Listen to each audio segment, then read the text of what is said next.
Hi hello friends, welcome to the G K smart circle YouTube channel. ಈಗ ನಾವು August 23 ಮತ್ತು 24 2025ನೇ ಸಾಲಿನ ಪ್ರಮುಖ ಪ್ರಚಲಿತ ಘಟನೆಗಳನ್ನು ಕುರಿತು ಚರ್ಚೆ ಮಾಡೋಣ. ನಿಮಗೆಲ್ಲ ಗೊತ್ತಿರಲಿ, ಪ್ರತಿದಿನ ನಾನು ಕನ್ನಡದ ಪ್ರಜಾವಾಣಿ ಸೇರಿದಂತೆ ಕನ್ನಡದ ಇತರ ಎಲ್ಲ ನ್ಯೂಸ್ ಪೇಪರ್ಗಳು, ಇಂಗ್ಲೀಷ್ನ ದಿ ಹಿಂದೂ ಮತ್ತು PAB ನ್ಯೂಸ್ ಪೇಪರ್ಗಳ ಪ್ರಮುಖ ಪ್ರಚಲಿತ ಘಟನೆಗಳನ್ನು ನಿಮ್ಮ ಮುಂದೆ ತರ್ತಾ ಇರ್ತೀನಿ. ಹಾಗಾದರೆ ಇವತ್ತಿನ ಕ್ವಶ್ಚನ್ ನಂಬರ್ 1 ಏನಿದೆ ಅಂತ ನೋಡೋಣ ಬನ್ನಿ. ಗಮನಿಸಿ, ಇತ್ತೀಚೆಗೆ ಕೆಳಗಿನ ಯಾವ ರಾಜ್ಯ ಸರ್ಕಾರದ ಮುಖ್ಯಮಂತ್ರಿಯು 80,000 ಆಸನ ಸಾಮರ್ಥ್ಯವಿರುವ ದೇಶದ 2ನೇ ಅತಿದೊಡ್ಡ ಕ್ರಿಕೆಟ್ ಕ್ರೀಡಾಂಗಣವನ್ನು ಪ್ರಾರಂಭಿಸಿದರು? ನೋಡಿ, ಸರಿಯಾಗಿರ್ತಕ್ಕಂಥ ಉತ್ತರ ಬೆಂಗಳೂರಿನಲ್ಲಿ 80 ಆಸನ ಸಾಮರ್ಥ್ಯವಿರುವ ದೇಶದ 2ನೇ ಅತಿದೊಡ್ಡ ಕ್ರಿಕೆಟ್ ಕ್ರೀಡಾಂಗಣ ನಿರ್ಮಾಣಗೊಳ್ತಾ ಇದೆ. ಓಕೆ, ಹಾಗಾದರೆ ಇದರ ಬಗ್ಗೆ ಹೆಚ್ಚಿನ ಡೀಟೇಲ್ಸನ್ನು ನಾವು ತಿಳ್ಕೊಳ್ಳೋಣ. ಗಮನಿಸಿ, ಬೆಂಗಳೂರಿನ ಬೊಮ್ಮಸಂದ್ರದಲ್ಲಿರುವ ಸೂರ್ಯನಗರದಲ್ಲಿ 80,000 ಪ್ರೇಕ್ಷಕರ ಆಸನ ಸಾಮರ್ಥ್ಯವಿರುವ ಭಾರತದ 2ನೇ ಅತಿದೊಡ್ಡ ಕ್ರಿಕೆಟ್ ಕ್ರೀಡಾಂಗಣವನ್ನು ನಿರ್ಮಿಸಲು ಕರ್ನಾಟಕದ ಮುಖ್ಯಮಂತ್ರಿ ಸಿದ್ದರಾಮಯ್ಯನವರು ಅನುಮೋದನೆಯನ್ನು ನೀಡಿದ್ದಾರೆ.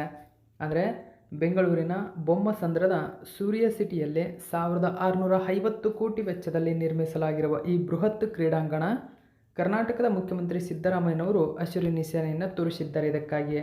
ಇದರಲ್ಲಿ ಮುಖ್ಯವಾಗಿ 80,000 ಪ್ರೇಕ್ಷಕರ ಸಾಮರ್ಥ್ಯವಿರುವ ಅತ್ಯಾಧುನಿಕ ಕ್ರಿಕೆಟ್ ಕ್ರೀಡಾಂಗಣವೂ ಸೇರಿದೆ. ಮುಖ್ಯವಾಗಿ ಇದು ಪೂರ್ಣಗೊಂಡ ನಂತರ ಅಹಮದಾಬಾದ್ನ ನರೇಂದ್ರ ಮೋದಿ ಕ್ರೀಡಾಂಗಣದ ನಂತರ ಭಾರತದ 2ನೇ ಅತಿದೊಡ್ಡ ಕ್ರಿಕೆಟ್ ಕ್ರೀಡಾಂಗಣ ಎಂಬ ಹೆಗ್ಗಳಿಕೆಯನ್ನು ಇದು ಪಡೆದುಕೊಳ್ಳಲಿದೆ. ಹಾಗಾದರೆ ಭಾರತದ ಅತಿದೊಡ್ಡ ಕ್ರಿಕೆಟ್ ಕ್ರೀಡಾಂಗಣ ಯಾವುದು? ಹಿಂದೆ ಮೊಟೆರಾ ಕ್ರೀಡಾಂಗಣ ಎಂದು ಹೆಸರಿಸಲ್ಪಟ್ಟಿದ್ದ ನರೇಂದ್ರ ಮೋದಿ ಕ್ರೀಡಾಂಗಣ ಏನಿದೆ, ಇದು ದೇಶದ ಅತಿದೊಡ್ಡ ಕ್ರಿಕೆಟ್ ಕ್ರೀಡಾಂಗಣ ಆಗಿದೆ. ಈ ನರೇಂದ್ರ ಮೋದಿ ಅಥವಾ ಮೊಟೆರಾ ಕ್ರೀಡಾಂಗಣ ಗುಜರಾತ್ನ ಅಹಮದಾಬಾದ್ನಲ್ಲಿ ಕಂಡುಬರುತ್ತದೆ. ಇದು ನೆನಪಿರಲಿ. ಈ ಕ್ರೀಡಾಂಗಣ 2020ರಲ್ಲಿ ಪೂರ್ಣಗೊಂಡಿತು. 2021ರಲ್ಲಿ ಉದ್ಘಾಟನೆಯಾಯಿತು.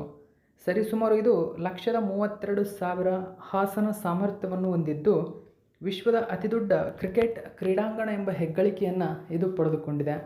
ಇದು ಪೂರ್ಣ ಮಾಹಿತಿಯಾಗಿದೆ. ಇನ್ನು ನಾವು 2ನೇ ಕ್ವಶನ್ ನೋಡೋಣ. 2025ನೇ ಸಾಲಿನ ಸೆಪ್ಟೆಂಬರ್ 22ರಿಂದ ಅಕ್ಟೋಬರ್ 2ರವರೆಗೆ 11 ದಿನಗಳ ಕಾಲ ನಡೆಯಲಿರುವ ಪ್ರತಿಷ್ಠಿತ ವಿಶ್ವವಿಖ್ಯಾತ ಮೈಸೂರು ದಸರಾವನ್ನು ಕೆಳಗಿನ ಯಾರು ಉದ್ಘಾಟನೆ ಮಾಡಲಿದ್ದಾರೆ?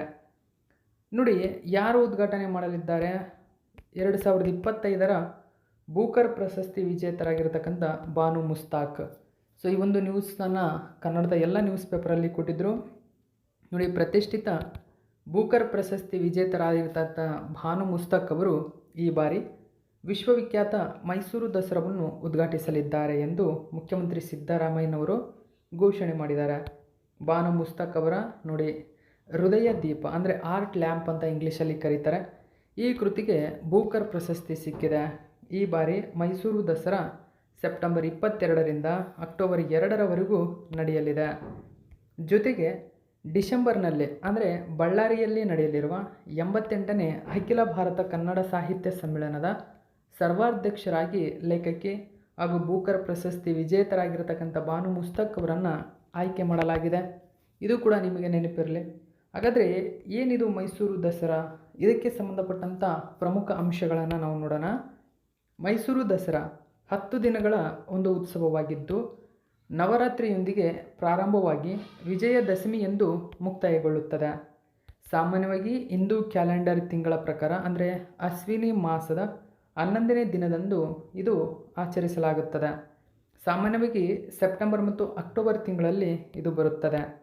ಇಲ್ಲಿ ಚಾಮುಂಡಿ ಬೆಟ್ಟದ ಅಂದರೆ ದುರ್ಗಾ ದೇವತೆ ಚಾಮುಂಡೇಶ್ವರಿ ಮಹಿಷಾಸುರ ಅಂದರೆ ಎಮ್ಮೆ ತಲೆಯ ರಾಕ್ಷಸ ಅಂತ ಕರೀತಾರೆ.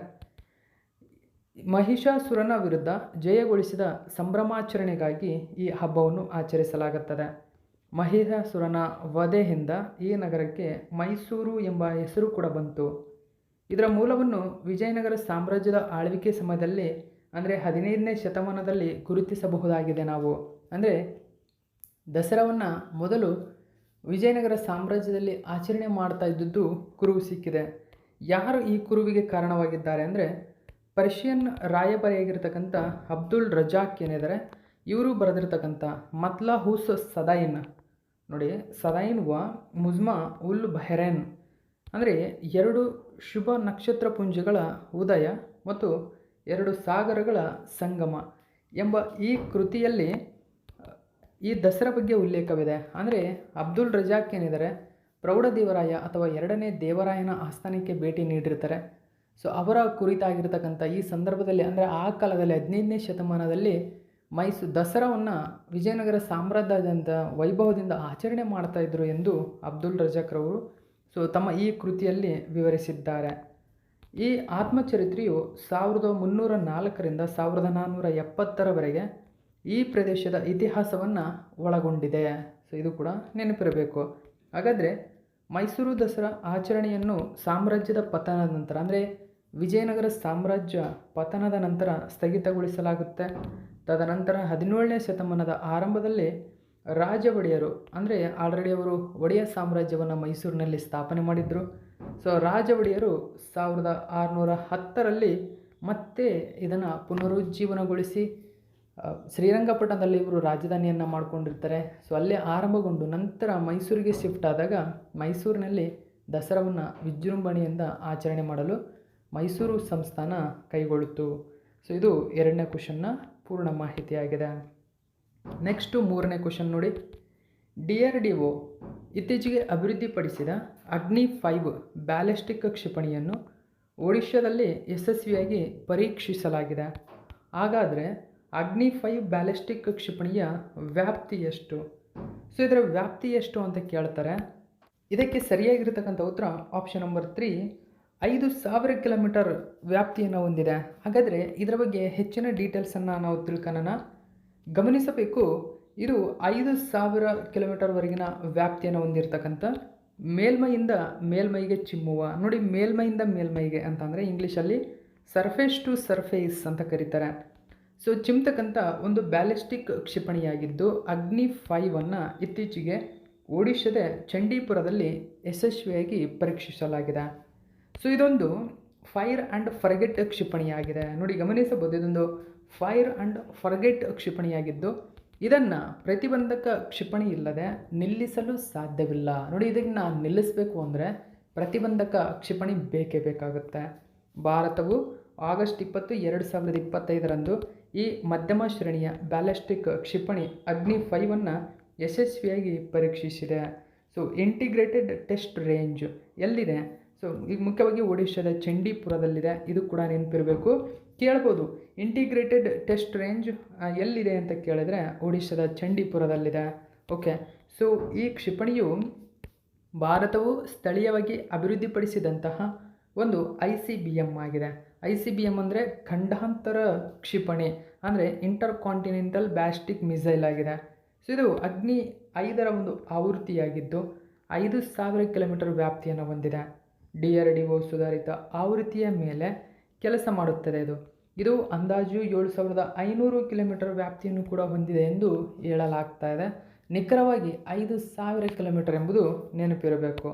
ಜೊತೆಗೆ ಈ DRDO ವಿನ್ಯಾಸಗೊಳಿಸಿದ ಈ ವ್ಯವಸ್ಥೆಯನ್ನು ದೇಶದ ದೀರ್ಘಕಾಲೀನ ಭದ್ರತಾ ಅಗತ್ಯಗಳನ್ನು ಗಮನದಲ್ಲಿಟ್ಟುಕೊಂಡು ಅಭಿವೃದ್ಧಿಪಡಿಸಲಾಗಿದೆ. ಇನ್ನು ಅಗ್ನಿ ಕ್ಷಿಪಣಿಗಳ ಬಗ್ಗೆ ನಾವು ನೋಡೋದಾದರೆ ಗಮನಿಸಿ, ಅಗ್ನಿ 1 ಇದು 200ರಿಂದ 800 ಕಿಲೋಮೀಟರ್ ವ್ಯಾಪ್ತಿಯನ್ನು ಹೊಂದಿದೆ. ಅಗ್ನಿ 2 2000 ಕಿಲೋಮೀಟರ್ಗಿಂತ ಹೆಚ್ಚಿನ ವ್ಯಾಪ್ತಿಯನ್ನು ಹೊಂದಿದೆ. ಅಗ್ನಿ 3 2500 ಕಿಲೋಮೀಟರ್ಗಿಂತ ಹೆಚ್ಚಿನ ವ್ಯಾಪ್ತಿಯನ್ನು ಹೊಂದಿದೆ. ಓಕೆ, ಇನ್ನು ಅಗ್ನಿ 4 3500 ವ್ಯಾಪ್ತಿಯನ್ನು ಹೊಂದಿದ್ದು ರಸ್ತೆ ಮೊಬೈಲ್ ಲಾಂಚರ್ನಿಂದ ಇದನ್ನು ಆರಿಸಬಹುದು. ಇಷ್ಟೊಂದು ಸಾಮರ್ಥ್ಯವನ್ನು ಹೊಂದಿರತಕ್ಕಂಥದ್ದು.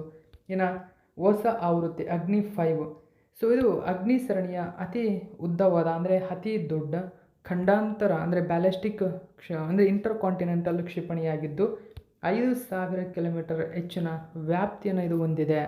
ಇದು ಅಗ್ನಿ ಸರಣಿಗಳು ಡೈರೆಕ್ಟಾಗಿ ನಿಮಗೆ ಎಕ್ಸಾಮಲ್ಲಿ ಕೇಳತಕ್ಕಂಥ ಚಾನ್ಸಸ್ ಇರುತ್ತೆ. ಅಗ್ನಿ ಎಂಬುದು ಒಂದು ಸರ್ಫೇಸ್ ಟು ಏರ್ ಮಿಸೈಲ್ ಎಂಬುದು ಅಂದರೆ ಸರ್ಫೇಸ್ ಟು ಸರ್ಫೇಸ್ ಎಂಬುದು ನೆನಪಿರಲಿ.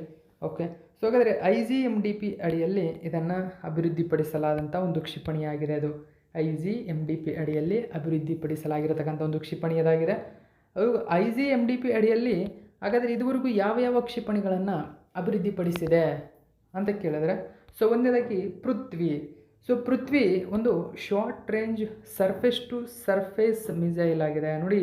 ಸೊ ಇದು ಕೂಡ ಸರ್ಫೇಸ್ ಟು ಸರ್ಫೇಸ್ ಆಗಿದೆ, ಇದು ಶಾರ್ಟ್ ರೇಂಜ್ ಆಗಿದೆ, ಅಂದರೆ ಕಡಿಮೆ ಆವೃತ್ತಿ. ಅಗ್ನಿ ಸರಣಿ ಇದೊಂದು ಮೀಡಿಯಂ ರೇಂಜ್ ಆಗಿ ಇರತಕ್ಕಂಥ ಸರ್ಫೇಸ್ ಟು ಸರ್ಫೇಸ್ ಬ್ಯಾಲಿಸ್ಟಿಕ್ ಆಗಿದೆ. ಇನ್ನು ತ್ರಿಶೂಲ್ ನೋಡಿ, ಇದು ಕೂಡ short range surface to air missile, ಇದು surface to air. Okay, Trishul.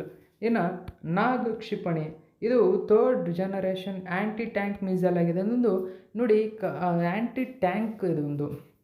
Okay, ಅದೊಂದು ಆ್ಯಂಟಿ ಟ್ಯಾಂಕ್ ವಿರೋಧಿ ಕ್ಷಿಪಣಿಯಾಗಿದೆ. ಇನ್ನು ಆಕಾಶ್ ಇದೊಂದು medium range surface to air missile. Okay, so Akash ಎಂಬುದು ಒಂದು surface to air missile. So ಇದು 3ನೇ ಕ್ವಶನ್ನ ಪೂರ್ಣ ಮಾಹಿತಿ. ಇನ್ನು ನಾವು 4ನೇ ಕ್ವಶನ್ ನೋಡೋಣ. ಇತ್ತೀಚೆಗೆ ತನ್ನ ಎಲ್ಲ ತರಹದ ಕ್ರೀಡೆಗಳಿಗೂ ನಿವೃತ್ತಿ ಘೋಷಣೆ ಮಾಡಿದ ಗೌಹರ್ ಸುಲ್ತಾನ ಕೆಳಗಿನ ಯಾವ ಕ್ರೀಡೆಗೆ ಸಂಬಂಧಿಸಿದ್ದಾರೆ? ಸರಿಯಾದಂಥ ಉತ್ತರ ಕ್ರಿಕೆಟ್, ಗೌಹರ್ ಸುಲ್ತಾನ. ಓಕೆ, ಸೊ ಈ ಒಂದು ಮಾಹಿತಿಯನ್ನು ಕನ್ನಡದ ನ್ಯೂಸ್ ಪೇಪರಲ್ಲಿ ಕೊಟ್ಟಿದ್ದರು.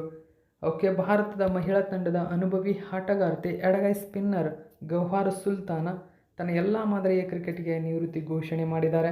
2008ರಲ್ಲಿ ಟೀಮ್ ಇಂಡಿಯಾಗೆ ಪಾದಾರ್ಪಣೆ ಮಾಡಿದ್ದ ಗೌಹರ್ 2014ರಲ್ಲಿ ಭಾರತ ಪರ ಕೊನೆಯದಾಗಿ ಆಟ ಆಡಿದ್ದರು. ಸುಲ್ತಾನ ಮುಖ್ಯವಾಗಿ 50 ಏಕದಿನ 37 T20 ಪಂದ್ಯಗಳನ್ನಾಡಿದ್ದು ಕ್ರಮವಾಗಿ 66 ಮತ್ತು 29 ವಿಕೆಟ್ ಕಬಳಿಸಿದ್ದಾರೆ.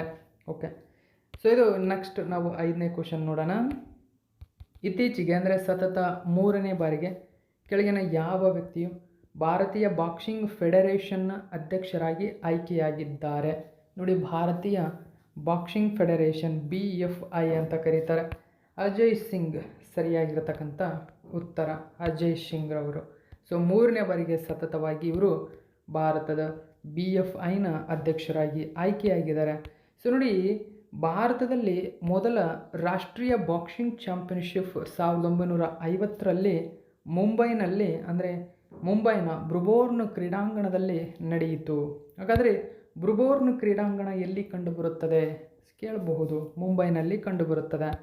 1944ರಿಂದ 1948ರವರೆಗೆ ಬಾಂಬೆ ಪ್ರೆಸಿಡೆನ್ಸಿ ಅಮೆಚೂರ್ ಬಾಕ್ಸಿಂಗ್ ಫೆಡರೇಷನ್ನ ಅಧ್ಯಕ್ಷರಾಗಿದ್ದು ಶ್ರೀ HV ಪಾಯಿಂಟನ್ ಅವರ ಪ್ರಯತ್ನಗಳಿಂದಾಗಿ ಭಾರತೀಯ ಹವ್ಯಾಸಿ ಬಾಕ್ಸಿಂಗ್ ಫೆಡರೇಷನ್ ಹುಟ್ಟಿಕೊಂಡಿತು ಎಂಬುದು ಮೂಲ.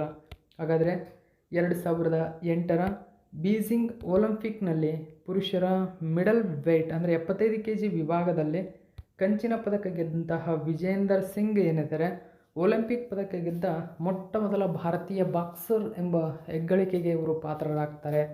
ಸೊ ಇದು ಕೂಡ ನೆನಪಿರಬೇಕು ನಿಮಗೆ. ನೆಕ್ಸ್ಟ್ ನಾವು 6ನೇ ಕ್ವಶನ್ ನೋಡೋಣ.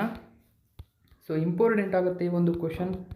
ಇತ್ತೀಚೆಗೆ ಸಂಸತ್ತು ಅಂಗೀಕರಿಸಿದಂತಹ ಆನ್ಲೈನ್ ಗೇಮಿಂಗ್ ಪ್ರಚಾರ ಮತ್ತು ನಿಯಂತ್ರಣ ಮಸೂದೆ 2025ರಲ್ಲಿ ಈ ಶಿಕ್ಷೆಯ ನಿಬಂಧನೆ ಏನು? ಹಾಗಾದರೆ ನೋಡಿ, ಇತ್ತೀಚೆಗೆ ಕೇಂದ್ರ ಸರ್ಕಾರ ಅಥವಾ ಸಂಸತ್ತು ಏನಿದೆ ಆನ್ಲೈನ್ ಗೇಮಿಂಗ್ ಪ್ರಚಾರ ಮತ್ತು ನಿಯಂತ್ರಣ ಮಸೂದೆ 2025 ಜಾರಿಗೆ ತಂದಿದೆ.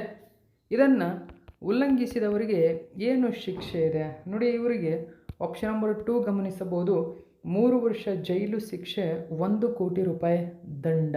ಸೊ ಈ ರೀತಿಯಾಗಿರತಕ್ಕಂಥ ಒಂದು ಪ್ರಮುಖ ಮಸೂದೆಯನ್ನು ಜಾರಿಗೆ ತಂದಿದೆ. ಆನ್ಲೈನ್ ಹಣ ಆಟ ಗಳಿಕೆ ಕೊಡುಗೆ, ಕಾರ್ಯಾಚರಣೆ, ಸೌಲಭ್ಯ, ಜಾಹೀರಾತು, ಪ್ರಚಾರ ಮತ್ತು ಭಾಗವಹಿಸುವಿಕೆಯನ್ನು ನಿಷೇಧಿಸುವ ಮಸೂದೆಯನ್ನು ಸಂಸತ್ತು ಅಂಗೀಕರಿಸಿದೆ. ಮಾಹಿತಿ ತಂತ್ರಜ್ಞಾನ ಕಾಯ್ದೆ 2000ರ ಅಡಿಯಲ್ಲಿ ಇದನ್ನು ನಿಷೇಧಿಸಲಾಗಿದೆ. ಲೋಕಸಭೆಯು ಆಗಸ್ಟ್ 20, 2025ರಂದು ಧ್ವನಿಮತದ ಮೂಲಕ ಆನ್ಲೈನ್ ಗೇಮಿಂಗ್ ಪ್ರಚಾರ ಮತ್ತು ನಿಯಂತ್ರಣ ಮಸೂದೆ 2025 ಅಂಗೀಕರಿಸಿತು. ರಾಜ್ಯಸಭೆಯು ಇದನ್ನು ಅನುಮೋದಿಸಿತು. ಹಾಗಾದರೆ ಅಪರಾಧಗಳು ಮತ್ತು ಶಿಕ್ಷೆಗಳು ಇದರ ಬಗ್ಗೆ ನೋಡಿ. ಆನ್ಲೈನ್ ಹಣದ ಗೇಮಿಂಗ್ನಲ್ಲಿ ಭಾಗಿಯಾಗಿರುವ ಅಥವಾ ಉತ್ತೇಜಿಸುವ ಸಂಸ್ಥೆಗಳಿಗೆ 3 ವರ್ಷ ಜೈಲು ಶಿಕ್ಷೆ, 1 ಕೋಟಿ ರೂಪಾಯಿವರೆಗೆ ದಂಡ ವಿಧಿಸಲು ಮಸೂದೆ ಪ್ರಸ್ತಾವನೆಯಲ್ಲಿ ಉಲ್ಲೇಖಿಸಿದೆ. ಅಂತಹ ಆಟಗಳನ್ನು ಜಾಹೀರಾತು ಮಾಡಿದರೆ 50 ಲಕ್ಷದವರೆಗೆ ದಂಡ ಅಥವಾ 2 ವರ್ಷದವರೆಗೆ ಜೈಲು ಶಿಕ್ಷೆ ವಿಧಿಸಲಾಗುತ್ತದೆ. ಪುನರಾವರ್ತಿತ ಅಪರಾಧಗಳಿಗೆ 3 ರಿಂದ 5 ವರ್ಷ ಜೈಲು, 2 ಕೋಟಿ ರೂವರೆಗೆ ದಂಡ ವಿಧಿಸಲಾಗ್ತಾ ಇದೆ. ಹಾಗಾದರೆ ಇದರ ಪರಿಣಾಮವೇನು? ಈ ಕ್ರಮವು ಭಾರತದ 3.8 ಬಿಲಿಯನ್ ಗೇಮಿಂಗ್ ಉದ್ಯಮದ ಮೇಲೆ ಪರಿಣಾಮ ಬೀರುತ್ತದೆ. ಅಂದರೆ ಜಾಗತಿಕ ಹೂಡಿಕೆದಾರರನ್ನು ಆಕರ್ಷಿಸಿದೆ. ಜೊತೆಗೆ ಡ್ರೀಮ್11 ಗೇಮ್ಸ್ 24x7 ಮತ್ತು ಮೊಬೈಲ್ ಪ್ರೀಮಿಯಂ ಲೀಗ್ನಂತಹ ಫ್ಯಾಂಟಸಿ ಕ್ರೀಡಾ ಅಪ್ಲಿಕೇಶನ್ಗಳನ್ನು ಇದು ಉತ್ತೇಜಿಸುತ್ತದೆ. ಸೊ ನೋಡಿ, $3.8 ಬಿಲಿಯನ್ ಗೇಮಿಂಗ್ ಉದ್ಯಮದ ಮೇಲೆ ಇದು ಪರಿಣಾಮ ಬೀರಲಿದೆ. ಮಸೂದೆಯ ಪ್ರಮುಖ ಲಕ್ಷಣಗಳು ನಾವು ನೋಡೋದಾದರೆ, ಭಾರತೀಯ ಸಂವಿಧಾನದ 117 ಉಪವಿಧಿ 1, 117 ಉಪವಿಧಿ 3ನೇ ವಿಧಿಗಳಲ್ಲಿ ಈ ಅಡಿಯಲ್ಲಿ ರಾಷ್ಟ್ರಪತಿಗಳ ಶಿಫಾರಸ್ಸಿನ ಮೇರೆಗೆ ಮಸೂದೆಯನ್ನು ಸದನದಲ್ಲಿ ಪರಿಚಯಿಸಲಾಗಿದೆ.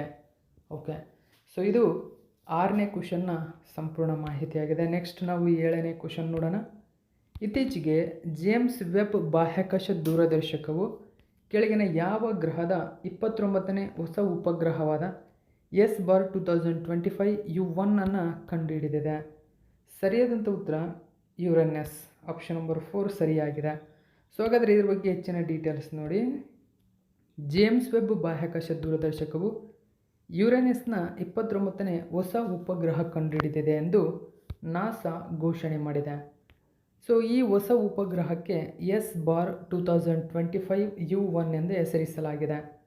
ನಾಸಾ ಪ್ರಕಾರ ಸೌತ್ ವೆಸ್ಟ್ ರಿಸರ್ಚ್ ಇನ್ಸ್ಟಿಟ್ಯೂಟ್ ನೇತೃತ್ವದ ತಂಡವು ಫೆಬ್ರವರಿ 2, 2025 ಈ ಒಂದು ಉಪಗ್ರಹವನ್ನು ಗುರುತಿಸಿತು. ಇದರಿಂದಾಗಿ ಗ್ರಹದ ತಿಳಿದಿರುವ ಉಪಗ್ರಹ ಕುಟುಂಬದ ಸಂಖ್ಯೆ ಇದೀಗ 29ಕ್ಕೆ ಏರಿದೆ. ಅಂದರೆ ಯುರೇನಸ್ ಉಪಗ್ರಹದ ಸಂಖ್ಯೆ 29ಕ್ಕೆ ಏರಿಕೆಯಾಗಿದೆ. ನೋಡಿ, 274 ಉಪಗ್ರಹಗಳೊಂದಿಗೆ ಶನಿ ಗ್ರಹವು ಅತಿ ಹೆಚ್ಚು ಉಪಗ್ರಹಗಳ ಹೊಂದಿರತಕ್ಕಂಥ ಗ್ರಹವಾಗಿದೆ. ಓಕೆ, ನೆಕ್ಸ್ಟು 8ನೇ ಕ್ವಶನ್ ನೋಡಿ. ಪ್ರಧಾನಮಂತ್ರಿ ನರೇಂದ್ರ ಮೋದಿಯವರು ಕೆಳಗಿನ ಯಾವ ರಾಜ್ಯದಲ್ಲಿ ಏಷ್ಯಾದ ಅತಿ ಅಗಲವಾದ ಸೇತುವೆ ನೋಡಿ ಏಷ್ಯಾಸ್ ವೈಡೆಸ್ಟ್ ಬ್ರಿಡ್ಜ್ ಉದ್ಘಾಟನೆ ಮಾಡಿದರು? ಸೊ ಯಾವ ರಾಜ್ಯದಲ್ಲಿ ಅಂತ ಕೇಳ್ತಾರೆ. ಸರಿಯಾದಂಥ ಉತ್ತರ ಬಿಹಾರ. ಆಪ್ಷನ್ ನಂಬರ್ 2 ಸರಿಯಾಗಿದೆ. ಬಿಹಾರದಲ್ಲಿ ಗಂಗಾ ನದಿಗೆ ಅಡ್ಡಲಾಗಿ ನಿರ್ಮಾಣವಾಗಿರುವ ಏಷ್ಯಾದ ಅತಿ ಅಗಲವಾದ ಸೇತುವೆ ನೋಡಿ ಏಷ್ಯಾಸ್ ವೈಡೆಸ್ಟ್. ಇದೊಂದು 6 ಲೇನ್ ಬ್ರಿಡ್ಜ್ ಆಗಿದೆ. ಸೊ ಇದನ್ನು ಪ್ರಧಾನಿ ನರೇಂದ್ರ ಮೋದಿಯವರು ಉದ್ಘಾಟನೆ ಮಾಡಿದರು. ರಾಜ್ಯದ ಮುಕಾಮಾದಲ್ಲಿರುವ ಆಂತಾ ಘಾಟ್ ಎಂಬ ಊರು ಮತ್ತು ಬೇಗುಸರಾಯ್ನಲ್ಲಿರುವ ಸಿಮಾರಿಯಾ ನಡುವೆ ಸಂಪರ್ಕ ಕಲ್ಪಿಸುವ ಈ ಸೇತುವೆ ರಾಷ್ಟ್ರೀಯ ಹೆದ್ದಾರಿ 31ರ ಭಾಗವಾಗಿದೆ. ಸೇತುವೆಯ ಪ್ರಮುಖ ಲಕ್ಷಣ: ಸೇತುವೆಯ ಉದ್ದ 1.86 ಕಿಲೋಮೀಟರ್, ಅಗಲ 34 ಮೀಟರ್. ತಂತ್ರಜ್ಞಾನ ನೋಡಿ ಎಕ್ಸಟ್ರಾಡೋಸ್ಟ್ ಕೇಬಲ್ ಸ್ಟೇ ವಿನ್ಯಾಸವನ್ನು ಹೊಂದಿದೆ.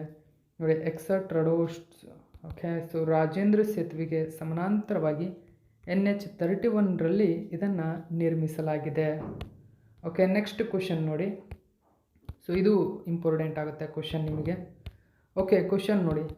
ಕೇಂದ್ರ ಸರ್ಕಾರವು ಇತ್ತೀಚೆಗೆ ಬೆಡ್ತಿ ವರದಾ ನದಿ ಜೋಡಣೆಗೆ ತಾತ್ವಿಕ ಒಪ್ಪಿಗೆ ನೀಡಿದೆ. ನೋಡಿ ಮೋಸ್ಟ್ ಇಂಪಾರ್ಟೆಂಟ್ ಆಗುತ್ತೆ ಈ ಒಂದು ಮಾಹಿತಿ ನಿಮಗೆ.